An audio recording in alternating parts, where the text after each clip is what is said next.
আজকে একটা মজার ফ্যাক্ট শেয়ার করব। সবাই একটু আশা করি মনোযোগ সহকারে শুনবেন। আমার সাথে এক মুরব্বির দেখা হয়েছে। উনি বেশ শিক্ষিত মানুষ। তা আমি ওনার সাথে অনেকটা মজার ছলেই কথাগুলো বলছি। তো উনি আমাকে জিজ্ঞেস করছে, কি খবর, কেমন আছো? তো আমি বললাম, ভালো আছি, আপনি কেমন আছেন? তো উনি যথারীতি বললেন যে ভালো আছি। তা আমাদের আলাপচারিতার এক পর্যায়ে উনি জিজ্ঞেস করলেন, কি অবস্থা, গরম যে যে পরিমাণ গরম পড়তেছে। তো আমি বললাম যে একদম কমফোর্ট জোনটা নষ্ট হয়ে গেছে। তো উনি অনেকটা রাগের স্বরে বলতেন, কি ব্যাপার, তোমাদের এই ইয়ং জেনারেশনের একটা সমস্যা, কথায় কথায় ইংরেজি ধরো, কমফোর্ট না বলে তুমি তো আরাম বলতে পারতে। তো আমি বললাম যে তা অবশ্য ঠিকই বলছেন, কিন্তু শুধু আরাম বললেই কি আমাদের ভাষাটা ক্লিয়ার হয়ে যাবে? অন্য ভাষার শব্দ থেকে আমরা মুক্তি পাবো? যেমন ধরেন যে আমাদের এই ভাষার জন্য আমাদের ভাষার শহীদেরা জীবন দিলেন, তার জন্য যে আমরা শহীদ মিনার স্থাপন করলাম, সেই শহীদ শব্দটাই তো আমাদের আরবি শব্দ, আর মিনার শব্দটা ফার্সি। তারপর ওখানে যে আমরা প্রতি বছর 21শে ফেব্রুয়ারিতে পুষ্প অর্পণ করি, সেই পুষ্প শব্দটা তো আমাদের সংস্কৃত শব্দ। তে উনি বললেন যে আসলে এইভাবে তো কখনো ভেবে দেখি নাই।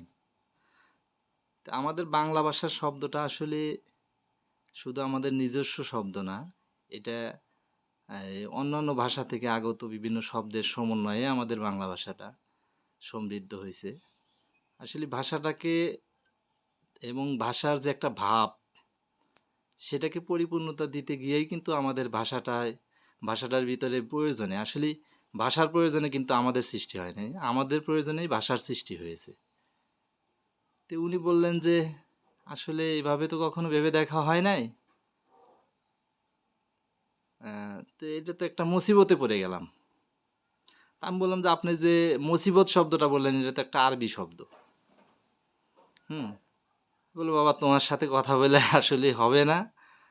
আমি বরঞ্চ দোকানে যাচ্ছিলাম একটু তোয়ালে কিনতে, তোয়ালে কিনে আর একটা বালতি কিনে নিয়ে এসে বাসায় গোসল করব। তা আমি বললাম যে চাচা, তোয়ালে আর বালতি শব্দটা কিন্তু পর্তুগিজ শব্দ। তো উনি বললেন, কি এক মুসিবতে পড়লাম বলো তো। তা আসলে আমিও হাসতেছি বিষয়টাকে চিন্তা করে। আমি যে একটা পোস্ট দেবো এটা নিয়ে, হ্যাঁ, এই পোস্ট দেখে আপনাদেরও হাসার কিছু নাই, কারণ পোস্ট একটা ইংরেজি শব্দ। আর আমি যত কথা বললাম এই শব্দগুলো নিয়ে, এই শব্দগুলোকে আসলে বাংলা ডিকশনারিতে যারা স্থান দিয়েছেন, ওনার নাম হলো বাংলা একাডেমি। আর বাংলা একাডেমির একাডেমি শব্দটা নিজেও কিন্তু একটা ইংরেজি শব্দ। সুতরাং আমরা ভাষার দিক থেকে আসলে আমরা স্বয়ংসম্পন্ন না, আমাদের ভাষাটা আসলে মিশ্র ভাষা। অন্যান্য গুজরাটি, মারাঠি, পাঞ্জাবি, ওলন্দাজ, পর্তুগিজ, আরবি, ফার্সি, এসব কিছু মিলেই সংস্কৃত থেকে আগত বিভিন্ন রকমের ভাষা, সব মিলেই আসলে আমাদের বাংলা ভাষা, আমাদের বাংলা ভাষাটাকে সমৃদ্ধ করেছে।